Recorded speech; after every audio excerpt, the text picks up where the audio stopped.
సమీపంలోని ఎస్ఎల్బిసి టనల్లో భారీ ప్రమాదం చోటు చేసుకుంది. ఈ ప్రమాదంలో 8 మంది సిబ్బంది టనల్లో చిక్కుకునిపోయారు. ఈ ఘటన జరిగి 4 రోజులు కావస్తున్నా ఆ కార్మికుల జాడ మాత్రం ఇప్పటి వరకు లభించలేదు. దీంతో వారు ఉన్న చోటు చేరేందుకు అధికారులు అన్ని రకాల చర్యలు తీసుకుంటున్నారు. అయితే టనల్లో పెద్దగా పేరుకుపోయిన బురద మరియు బోరింగ్ మిషన్ పరికరాలు తిరిగి పడిపోవడంతో సహాయక చర్యలకు తీవ్రమైన అంతరాయం ఏర్పడింది. ఈ క్రమంలో గ్యాస్ కట్టర్ల సహాయంతో బోరింగ్ మిషన్లను కట్ చేస్తూ రెస్క్యూ సిబ్బంది ముందుకు సాగారు.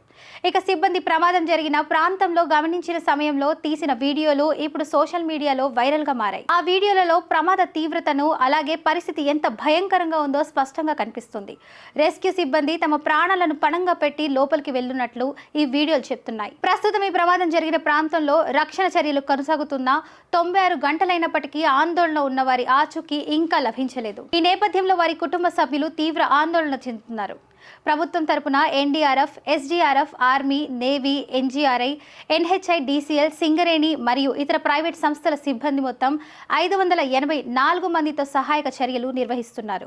అయితే 5 రోజులుగా కొనసాగుతున్న ఈ రెస్క్యూ ఆపరేషన్లో ఇంకా కాపాడే ప్రయత్నాలు కొనసాగుతూనే ఉన్నాయి. ఈ క్రమంలో సహాయక చర్యలు మరియు అడ్వాన్స్ చేసే కృషి సాగిస్తున్న టనల్లో చిక్కుకున్న వారి ఆచూకీ త్వరలో లభిస్తుందో లేదో చూడాలి మరి.